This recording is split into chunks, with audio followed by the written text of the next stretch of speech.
welcome to another episode of A Language I Love Is, a podcast all about languages, linguistics, and love.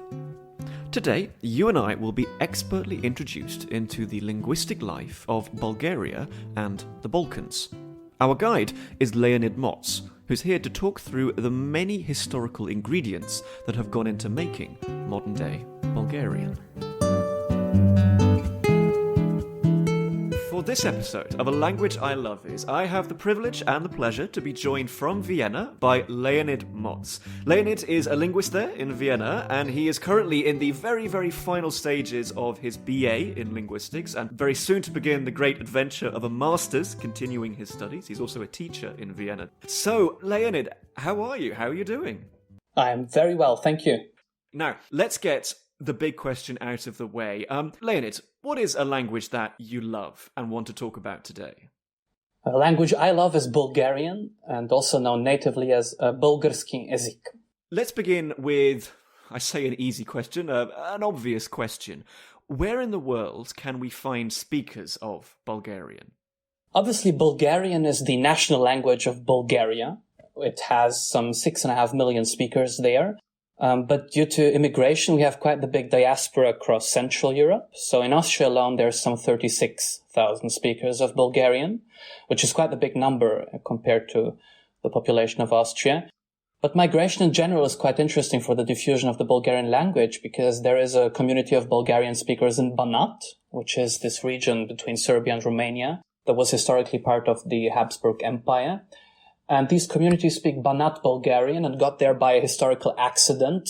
I mean, Bulgaria, as most parts of the Balkan Peninsula, was under Ottoman rule for a very long time. And then suddenly the Habsburg Empire besieges Belgrade in 1688. And out of enthusiasm, suddenly the northeastern village of Chiprovci, which was this Catholic enclave in otherwise Orthodox territory, decides that it's time to rebel against Ottoman rule. And that unfortunately didn't turn out quite well, and the village was completely destroyed. And so that's the reason people migrated to Catholic-friendly Austro-Hungarian Banat, and there are still some 12,000 speakers of Banat Bulgarian left today. And there are some speakers of Bulgarian in Bessarabia, which is this region in southern Ukraine and Moldova. And we have several dozens of thousands of people of Bulgarian descent who still speak the language there today. Banat, Bessarabia, Bulgaria, and across Europe in the Bulgarian diaspora. 3 Bs, I see. Okay, so that's a great start in terms of the geography of this language, and it's fascinating that that's the second time that the Banat region has been mentioned on this podcast. I think it deserves its own episode. It's so linguistically rich. But let's talk about the name Bulgaria, and I think this is a way into the history of this language, because the name Bulgarian, it's a name for the language that comes from another language family. Could you unpack why we call Bulgarians Bulgarians?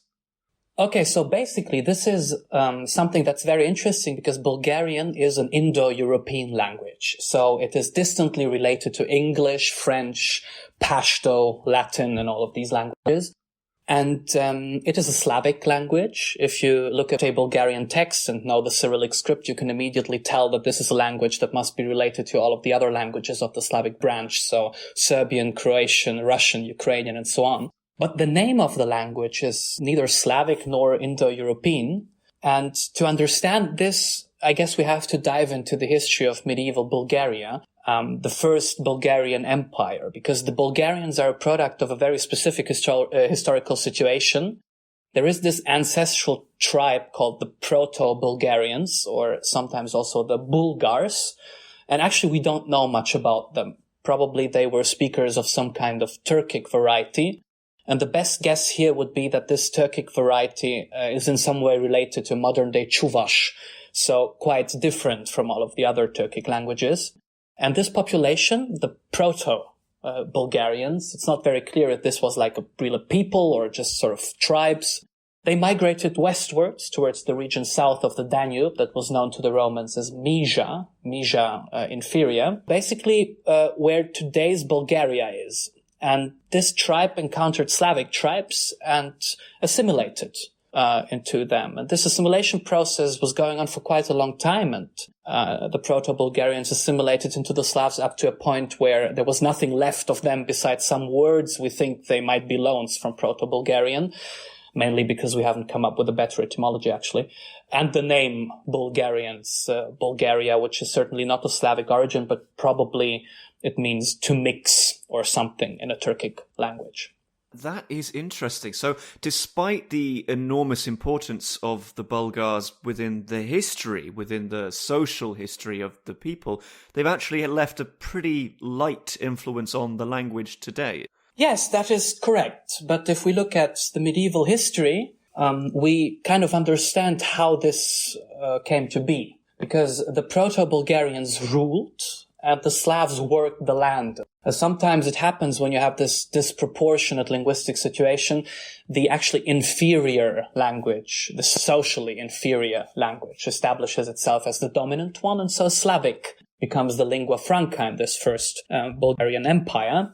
And the early rulers of this empire had names such as Asparuh, Krum, or Omurtag, and their title was Khan. So you see that this is very much non-Slavic. But then in the middle of the 9th century, we have an interesting situation because we have a conflict between the Khan and the nobleman, and a conflict between parts of the population who sort of already adopted the new religion in town, and the new religion in town was Christianity, and parts of the population who still followed the traditional Proto-Bulgarian or Slavic religion. And finally, a conflict between the now numerically dominant Slavs and the remaining Proto-Bulgarians. It reminds me of, I don't know if it's a good comparison, but it reminds me of, say, the Franks, for example. The Franks established this ginormous empire in Western Europe. Part of this empire became France, but the linguistic legacy, well, they gave a lot of words, they gave the name of the language, but ultimately these ruling Germanic-speaking people were linguistically assimilated. As far as I know my history of early medieval Bulgaria, do we get the name Boris from Bulgar? I think, yes, Boris is very important to this whole thing, and it is also important to the answer to the question that is opened by these three conflicts I mentioned before. Because there is this Khan Boris in the 9th century, and this Khan proposes a very simple solution to all of these problems. And the solution is basically, let's become all Christians and forget about this Proto-Bulgarian versus Slav thing that was going on. And he got baptized in 864, and after some consideration on which flavor of Christianity he should adopt, he introduced the version of Christianity into the Bulgarian Empire that was practiced in the neighboring Byzantine Empire. And so many things change at once. And the most important thing is that conveniently there is this literary language that was invented some years earlier, by two guys from Thessaloniki, and these two guys were named Cyril and Method, and they probably weren't even ethnical Slavs, even though they came up with this thing that we call Church Slavonic. And these two guys codified the first literally Slavic variety on the dialectal basis of Thessaloniki, which is very much in our East-South Slavic area, and the area we're looking into. And these two guys were sent to introduce Christianity to Moravia, which is in today Czechia, Slovakia, it's that direction. But this mission failed for many reasons, and so their students had to flee elsewhere, and some of them, namely Kliment, Naum, and Angelari, brought Church Slavonic back to the south, so to Bulgaria. And this is very good for our Khan Boris, because he can use Church Slavonic as an official language in the empire. And this language is adopted by all, by the Slavs and the former Proto-Bulgarians, and lots of monasteries are founded and so on. And Christianity is the dominant thing now, and all the former problems, all of these divisions move to the background. And so it comes that all Church Slavonic texts of this period we call Old Church Slavonic, with a notable exception of one single text that is probably to be placed somewhere near Lake Balaton, but all of the other Old Church Slavonic texts are distinctly Old Bulgarian in their features. So the history of the Bulgarian language is extremely interconnected, intertwined with the history of Christianity, because Christianity gives this fuel to create this literary language. And consequently, correct me if I'm wrong, but this is the way in which Bulgarian or maybe South Slavic words get spread far away. It's through this literary language, this language of Christianity, that Slavs pick up words of South Slavic, specifically, origin. Is that right? So I'm thinking, for example, that Bulgarian had a very early influence on, say, Russian. Yes, so there is two periods of big influence of South Slavic, of Church Slavonic, that is to be put into a Bulgarian direction, so mostly Old Bulgarian. The first Old Bulgarian South Slavic influence into Russian is to be placed into the 10th century. So it's actually not on Russian, it's more on Old East Slavic, so the language of Kiev Rus. And the second influence is in the 15th century. So we see two moments in which very Bulgarian-looking words get into East Slavic, and these are words that are a product of regular sound changes that happened in the southern part of the Slavic-speaking word and not in the eastern part. That is why we have double forms, such as grad, which is the southern Slavic form, which comes from Bulgarian or Old Church Slavonic into Eastern Slavic, and all these names like former Leningrad or Volgograd and so on. And then we have the actual Russian form, Gorod, which I suppose is then Novgorod. The city of Novgorod is then preserving the original, the older East Slavic way of doing things. I mean, I could easily talk about the history of Bulgarian and its influence. This is deeply fascinating to me, but let's concentrate back in on Bulgarian. Specifically, the language that ordinary people are speaking within this region across the medieval, early modern period. Are there distinct periods to the history of Bulgarian? Do we have old, middle, modern, like we do in other languages like, English, for example? Yes, we have that. We have a usual periodization of Bulgarian into three big historical moments that mostly coincide with different socio-political situations. So we have Old Bulgarian, which is to be placed in the 9th, 10th, and 11th century. Old Bulgarian meaning the Old Bulgarian corpus of Church Slavonic. Then subsequently we have this period called Middle Bulgarian from the 12th to the 15th century, which is a literary norm that evolves from earlier Old Bulgarian, but we already see some innovations happening, and these are innovations that are shared with other Balkan languages. And this is also the official language of the Second Bulgarian Empire. And the Second Bulgarian Empire then is ended by the arrival of the Ottomans to the Balkan Peninsula.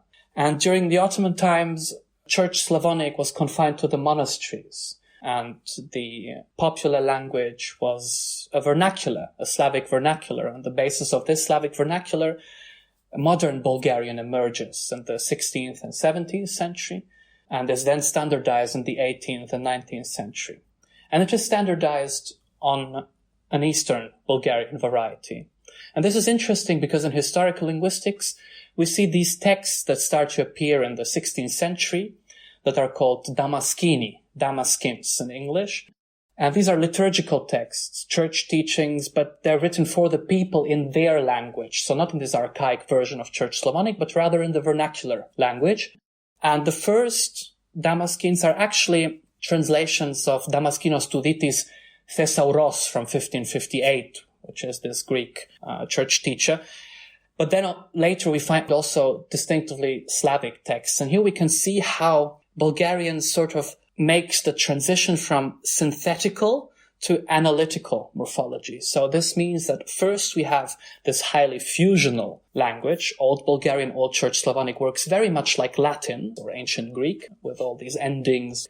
And modern Bulgarian, starting with the Damaskins, has this morphology that's more similar to modern English. So less cases, more markings using prepositions, and also the grammaticalized postpositive article. So the Bulgarian version of the English word the basically gets into the Bulgarian language, and all this cool stuff appears that makes modern Bulgarian what it is today.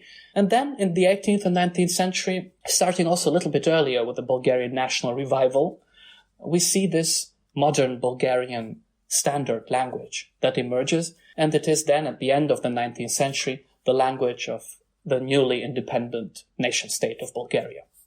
standards, in my experience, normally hide a lot of variation. So I'm presuming that Bulgarian, like any language in the world, has dialects. I mean, Bulgaria is a pretty big country. I'm presuming that there are Eastern Bulgarian dialects and Western dialects. And I have to mention the M word. Where does Macedonian fit into all of this? Because it's something that I would love to dig into. Isn't Macedonian, this language that has this separate name, isn't it a bit of a problem to identifying Bulgarian as a language? Okay, so basically Macedonia first is this geographical region next to the Aegean Sea and the Lake Ohrid and also parts of today's Western Bulgaria, so northern Greece, today's Republic of North Macedonia, and Western Bulgaria. And the question on differences between a Macedonian and a Bulgarian standard language is a highly politicized topic, as is everything connected to the Republic of North Macedonia, unfortunately. And there has been this name dispute with Greece, but also the language dispute with Bulgaria. So the Bulgarians historically claim the Macedonian linguistic and spiritual culture as part of the two former Bulgarian empires. But the thing now is that Bulgaria became independent in the second half of the 19th century without the territory that is today North Macedonia. So this territory stayed with the Ottoman Empire for a little bit longer and later became Yugoslav territory. And the language there was standardized in 1944, mainly by a guy named Blaže Koneski, with some earlier attempts that are usually also claimed by the Bulgarians as part of their political history. So there is this very complicated situation. But, again, about dialectal variation, East-South Slavic is a big dialectal continuum. So there is all these dialects that sort of, if they're placed next to each other, are very much mutually intelligible. And in linguistics, there is no real measurement for what a language is and how it's different from, say, a dialect. And these differences are mostly political. So the best thing we can do is ask the speakers whether they would call their variety a language or a dialect. And if we ask the speakers of Macedonian today, they would absolutely say that it is a language. And it has 2 million speakers in the Republic of North Macedonia, where it's co-official with Albanian and has a diaspora in Australia and whatnot. And there are obviously notable differences between the standard Bulgarian and the standard Macedonian languages, even though they're based on two closely related East-South Slavic dialects. So these differences are mostly rooted in the fact that Standard Bulgarian was formed using the structure of an East Bulgarian dialect, and Standard Macedonian was standardized on a Western Macedonian dialect basis. So Standard Macedonian has a fixed stress on the third syllable from the end of the word, and Bulgarian has free stress. Standard Macedonian has a threefold system of postpositive articles with deictic properties. So if I say in Macedonian rakata, it means the hand. If I say rakana, it means that hand. And if I say rakava, it means this hand. And Standard Bulgarian only has one postpositive article, rkata. It's just the hand. We have differences in orthography between Macedonian and Bulgarian, and Macedonian has very peculiar syntax with mandatory repeated anaphoric clitics. This is a very Balkanic feature, and Standard Bulgarian does not have this, although we see it in some dialects. There's also phonological differences. So obviously these are different languages, but it's a continuum, and both languages show similar structural traits. They have no case marking. They're heavily part of a typological continuum with the other Balkan languages, but they are mutually intelligible to a certain extent.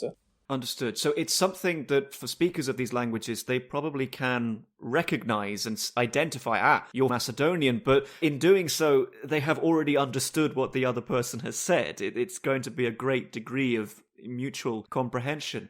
So to summarize that, it sounds like a classic case within the history of Europe where you have a very gradual change in language across geography, but that change is then hardened, it's solidified by political borders, and I suppose those are the borders between the Ottomans and Bulgarians at first. Then it becomes the very hard borders between Yugoslavia and Bulgaria as a communist republic, and then today, even today, they are still separate countries. Fascinating. But as you have so well put, these are nonetheless languages that they form their own subset of the Slavic languages. And this is something you just learn from the very beginning. You have the Slavic languages, you have Russian, Polish, Czech, Slovak, and then you have Bulgarian and Macedonian. They're doing their own thing. I made a meme about this once. It was quite well received, I think. They were sort of like the rebellious daughter of the Slavic family. So I'm just interested, these differences that Bulgarian and Macedonian have, things that you've mentioned, like the fact that their endings are not so complicated, the definite article that is attached to the end of the word, these are really not very Slavic. Where do they come from?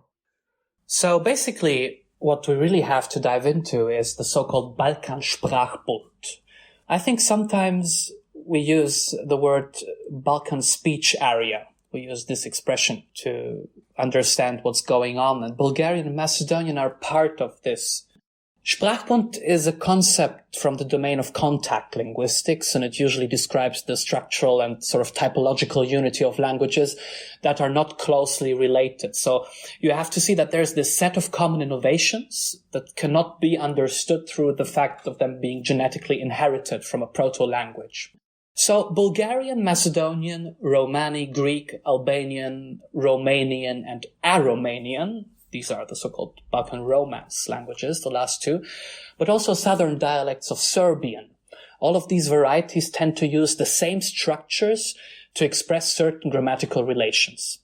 And this is probably due to close contact and multilingualism for centuries, and the lack of a pressure from a standardized language, as we had it in France with French or with English in England.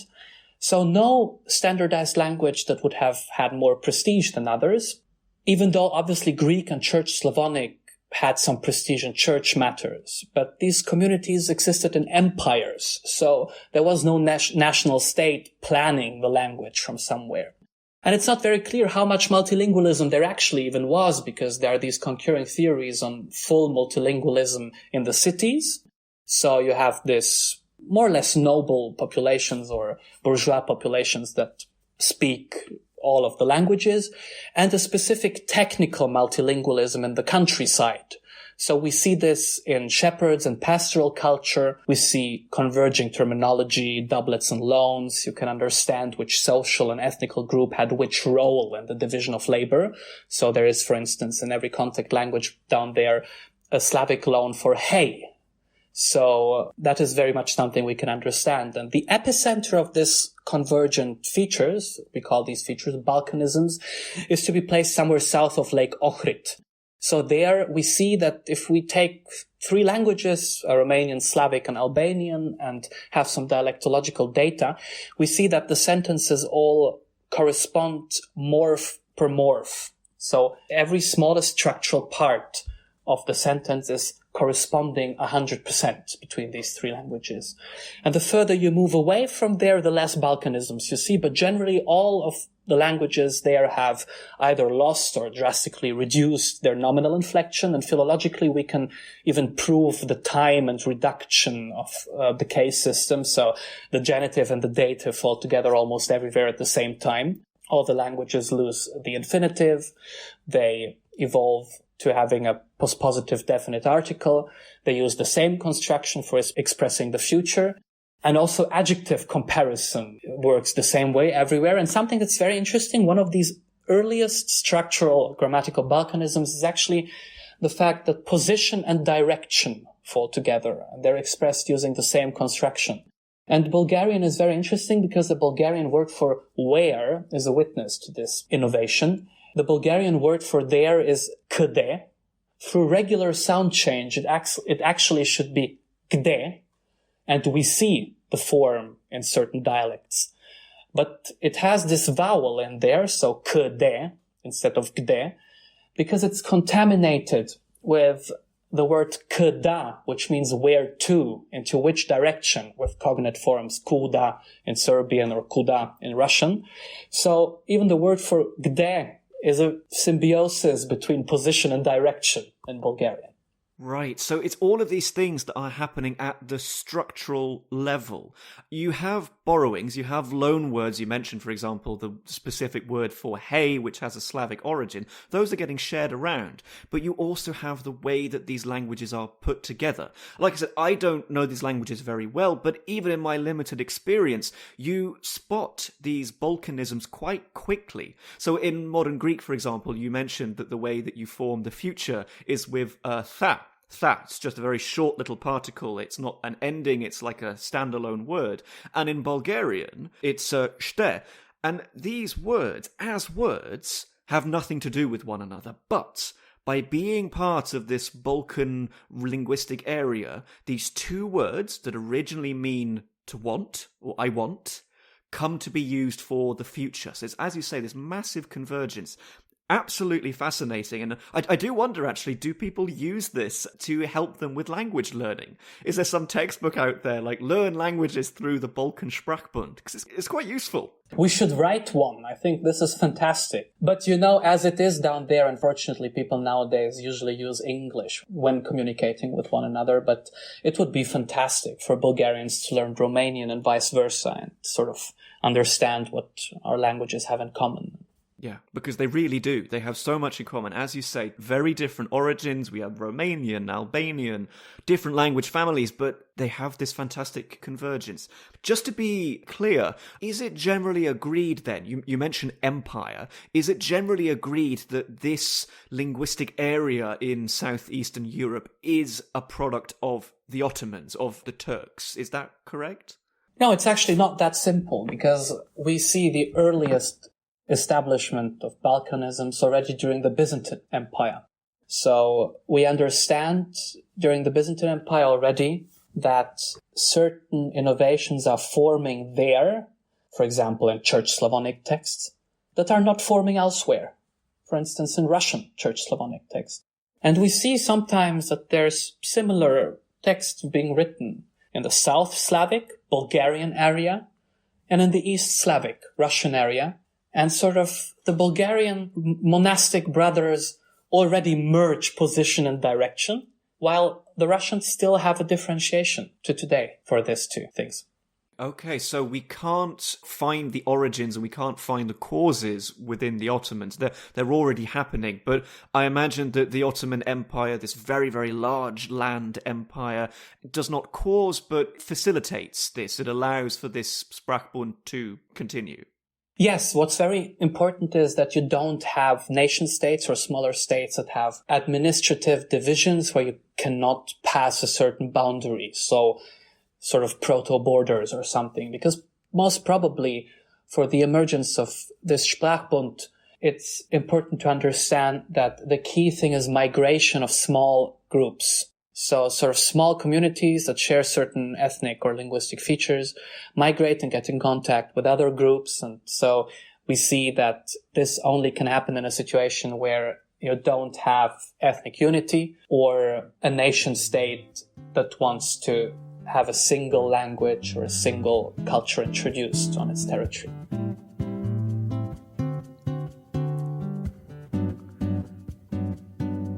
After that masterful introduction to the history, the geography, the universe of the Bulgarian and Macedonian language, it's now time to turn away from talking about the language in general and turn to somebody who has demonstrated a fantastic connection to these languages, which is, of course, yourself, Leonid. Tell me, what's your relationship to Bulgarian? How did you come to know it? And what role does it play in your life today? My first contact with the Bulgarian language was 7 years ago in 2017, and I was visiting a friend back then, and she just started studying in Pleven, which is a city in northern Bulgaria. And I remember walking through Sofia on a very cold February day, and I was sort of fascinated by the linguistic landscape that I saw around me in Sofia. Because one of my mother tongues is Russian, and if you read Bulgarian texts and know Russian, you can sort of understand what's going on. But something's off, there's no nominal declension, there's this particle they attach at the end of some nouns, which must be an article. That's something I figured by then. And there is this very strange verbal system. So you see all these verbs and you cannot even, you see it's a verb, but you don't know anything else about it. And I think what's an anecdote that many people who speak Russian always repeat about Bulgarian is that there is this thing we know in Russian by the name of tвердый знак, which translates to hard sign. And this is a consonantal sound or even silent in Russian. But in Bulgaria, I figured that this must be some kind of vowel, because it stands in a position where usually vowels are in Bulgarian. And yeah, it actually is a vowel. It has this sound, and it historically was a vowel as well. And then I bought 3 books on the flea market. First was an English grammar of the Bulgarian language, a book of pioneer songs from socialist times, which were mostly translations of songs I already knew in Russian, and also a Bulgarian-German dictionary. And then, as it is, you fall down the rabbit hole. And what was it then about Bulgarian that made you keep coming back? This is something that you've continued to study. It wasn't just a holiday romance. What is it like to study Bulgarian? And those differences that you found with your native Russian, is it very difficult to understand Bulgarian? Do you have lots of differences? How would you describe it for people who know neither of these languages? Speaking Bulgarian has the feeling of speaking a Western European language, because you don't have this kind of nominal inflection. But for me, it was particularly interesting when I came to the Institute of Slavonic Studies in Vienna at the university, and very much knew that I wanted to study Slavistics. I wanted to become a Slavicist because I was interested in Slavic languages and linguistics and so on. And then I fell in love with Balkan linguistics, specifically with a more marginal topic, such as how can we understand the fact that all Balkan languages are structurally so similar, and so on.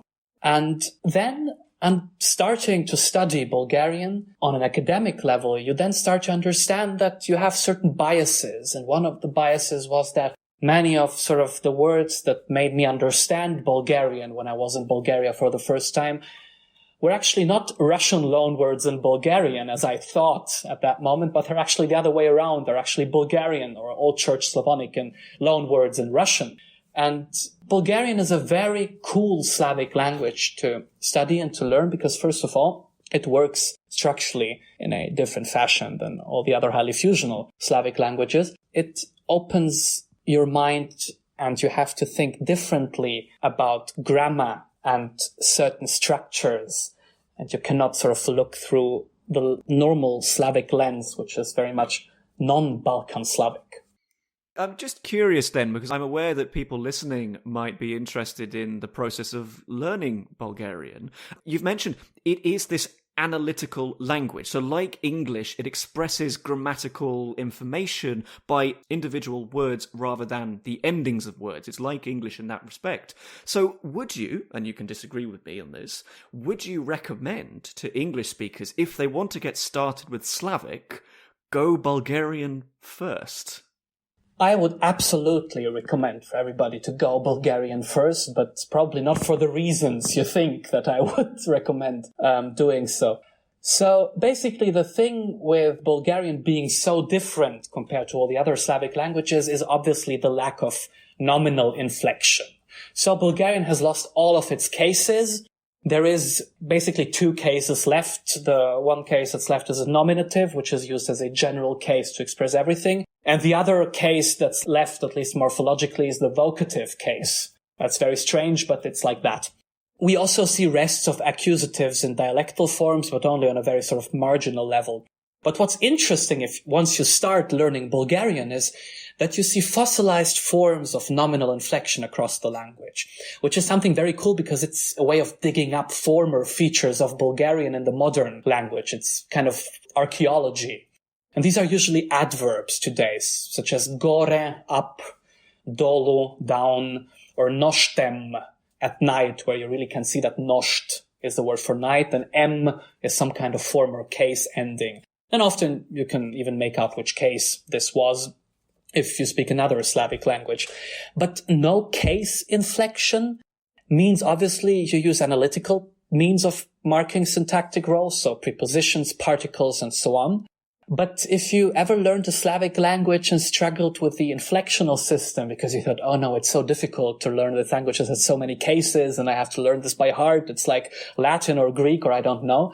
And then think, oh yeah, let's learn Bulgarian because it will be so much easier. I unfortunately have to disappoint you because the reduction of nominal inflection is sort of compensated with the innovation of verbal inflection. So verbs work in a very, very difficult kind of way in Bulgarian because they come in a spectral pairs. So the internal temporal property of an action is sort of coded into the verb. But not only has it this a spectral system, as every Slavic language has actually more or less, it also has so many tenses and they all are formed either by inflecting the verbs, so with endings, or periphrastically, analytically using other verbs. So it's a very difficult verbal system and it has categories that sort of our Western European, but also Slavic verbal systems lack.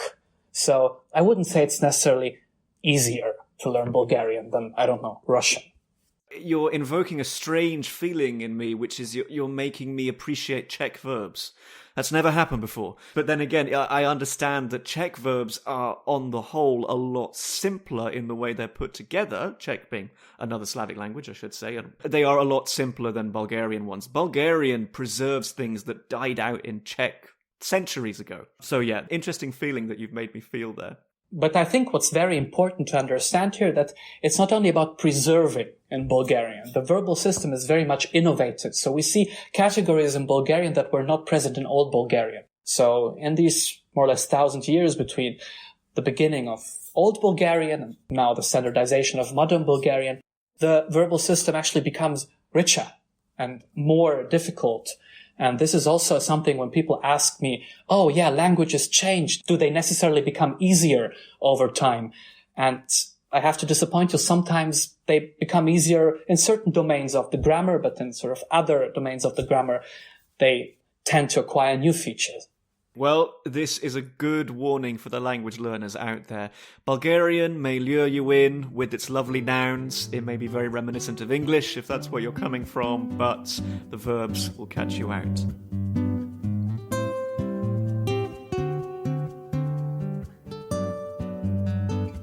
Well, I enjoyed that enormously. I think there was some real practical benefit to what we were talking about with Bulgarian there, so that was super.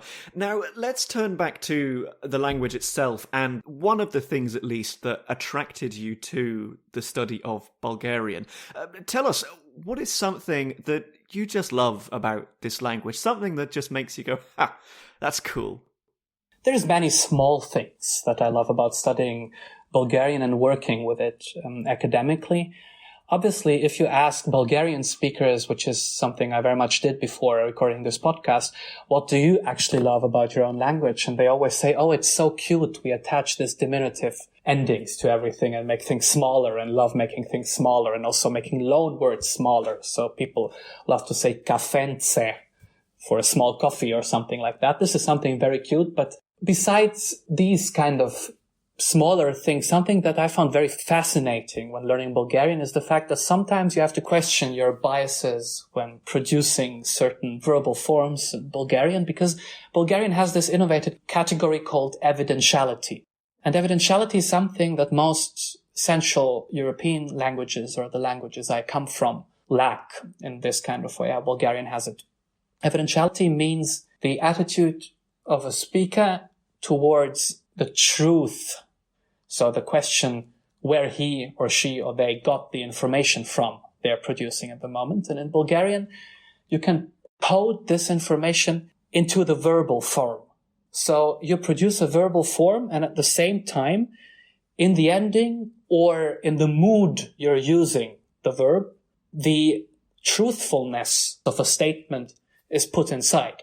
So in Bulgarian, there is this fully grammaticalized re-narrative mood. So you can state whether you have received an information through another source and sort of were not present when it happened. And then there is also a dubitative mood. And this is, I think, one of the examples you always get when asking a Bulgarian speaker, oh, I heard there is this dubitative mood in your language. is this actually a thing? And then they say, yeah, it's a thing. You can say something like, bil sam si napil. And this is a statement that a guy who is unsure whether he got wasted yesterday because he drank too much alcohol would say. And obviously, bil sam si napil is very periphrastic and probably even hardly used, but it exists and it is grammatical. And so this is something very unique among the Slavic languages and also a specific Balkan Slavic innovation. So Turkic, for example, has this category of evidentiality coded into the verb. And maybe we have it from Turkic in Bulgarian. Who knows? So things like, is this a rumor? Things like, did you hear the second hand? Things like, do you trust the person that you heard this thing from? These are built into the verbs of Bulgarian.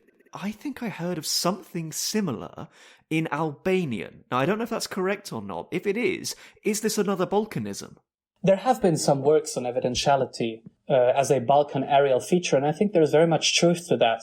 It's also something you start seeing when working with Balkan languages, that nominal inflection is reduced everywhere, and the verbal system is innovated everywhere as well. So certainly we have to deal with some kind of Balkanism here.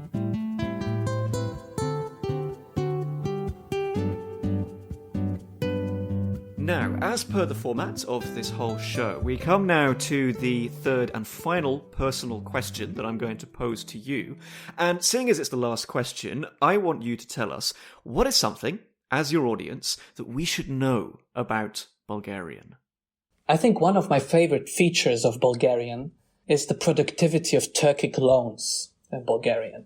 So Turkish is this language that arrives with the Ottomans to the Balkans, and that has coexisted with the Slavic, Greek, Albanian, and so on languages for a very long time. So it's very much a factor, a linguistic factor in this area. And we see lots of Turkic loans towards the north as well. So Bosnian, Croatian, Montenegrin, and Serbian have these words, but they are not nearly as productive compared to East-South Slavic. And in Bulgarian specifically, we see Turkish loan words, so lexical loans, that are connected to the Ottoman way of life. This is something we would expect. So these are words like kilimche, prayer rug, sharbat, it's a kind of sweet, esnaf, guild. But also everyday vocabulary is loaned from Turkic, such as kyoraf, blind, or words like these. And often if you take a closer look, we have to deal with actually secondary loans from Arabic or Persian that were loaned through Turkish as an intermediary language into Bulgarian. And I think what I find particularly interesting with these lexical loans, that there is also certain suffixes that were loaned into Bulgarian, and these suffixes are very productive. I'm thinking about the suffix lik that forms abstract nouns, or g that forms nouns that show that there's people who do certain things professionally. For instance, there is this word çorbacıya. Çorba means soup. It's a Turkish word. And çorbacıya is the guy who cooks the soup. But this is actually not the guy who cooks the soup, but this is a social role among the Slavs in Ottoman times. It's actually the chief of a village is called çorbacıya. And then these suffixes start living a life of their own and get attached to other words as well. So sometimes these are Slavic words, but then sometimes we see also Greek words that get this suffix. For instance, there is a word mandragia. Mandra is a Greek word for yard, and mandragia is the guy who stands in the yard. And this is actually a chief of a pastoral transhuman community. It's the cheesemaker-in-chief, or the boss of certain herdsmen, or something like that. And I had this very interesting thing some days ago. I opened this social network we once loved, Twitter. It's not called Twitter like that anymore, but there was this Bulgarian guy whom I follow, who greeted all of his followers early in the morning and wrote, "Good morning, Twitter G and Twitter G-key." And I think Twitter G-key is a fantastic example of how productive this really is, because you have this English brand name, Twitter, the Turkic suffix G, and then the plural form of the Slavic feminative suffix ka. So it's good morning, Twitter users and Twitter G-key, female Twitter users. This is fantastic. And I remember working with some dialectological data where there was like lots of Bulgarian sayings. And there is one saying, Davai gu yavash yavash, so take it easy. Let's do this slowly. And last year I walked through Istanbul and saw this huge sign that said yavash, which means just slow down. And I thought, oh, that's something I know. But sort of I never learned Turkish, I knew it from a Bulgarian saying. And this is fascinating because we often see the same loans from Turkic that are productive and South Slavic in other contexts. So, for instance, at the other end of the Turkic contact area, so, I don't know, in Pashtu or the Volga-Kama area. And it's always the same things. It's always the same suffixes. It's always sort of the same words from kinship terminology that get loaned. And it's often also that we see the same Persian or Arabic words loaned through Turkic somewhere completely else in this world. It's just fascinating.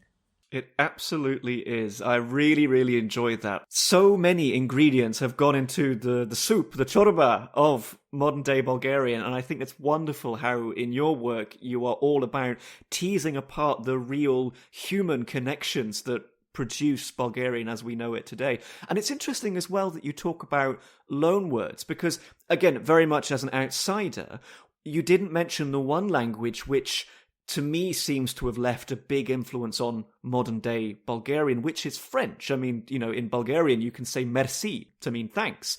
But maybe, in your eyes, French is not worth discussing as much as Turkish is because the influence has been a lot lighter and a lot more time-specific. What do you think of the French connection?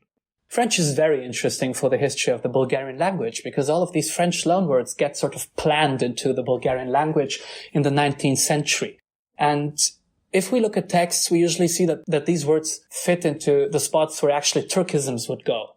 So there's French words that are meant to be part of the Bulgarian language because they substitute Turkish words that are not en vogue anymore because the Ottoman Empire is over and there is this nation state now. But these Turkish words didn't go anywhere. So we still have them in modern day conversational vernacular Bulgarian. And also they reappeared in the literary language after the end of communism. So during communism, there was this time when authors and journalists were pressed to use as many Slavic words or substitute with French or Russian loans and so on. But with the end of this pressure, we can show this with corpus data, the Turkish loanwords explode again. So this is something that has left a big mark. And the fact that we also see French loanwords shows that there's different stages of influence. So interesting. Leonid, this has been such a great introduction, such a tour de force of the different components of Bulgarian. So truly, on behalf of the listeners and from me too, thank you so much for this. I have to say, if people want to keep hearing from you, and they should, please tell us, where can they find you? You can find me on Twitter, where my handle is Utlan Tenger, which is Mongolian for red sky. And there is also a podcast episode I recorded with my colleague and friend Jeremy Bradley on the situation of minority languages in Russia, which is something Jeremy works on very much. That is, of course, Jeremy from the previous episode of this podcast. All that remains to say is just thank you very much, Leonid, for doing this. It's been a privilege and a pleasure. You're welcome.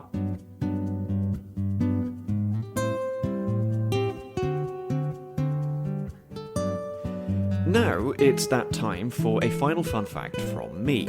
And I would like to talk about a common English word that we get from Bulgaria. In fact, we get it from the term Bulgar itself. However, this is a rude word, so to keep this podcast rated family-friendly, you'll have to imagine it for yourself. Suffice to say, a medieval association between Bulgaria and a group of heretics, and beliefs about the sexual practices of those heretics, have meant that the term Bulgar has, via French, given English a 6-letter swear word that likewise starts with B and ends with R. Seriously. That's everything for this second episode of Series 2. Please do rate, review, and recommend the show to share the linguistic love far and wide. My sincere thanks must go to my guest today, Leonid, of course, and to you, dear listener, for listening. Keep well, and keep loving language.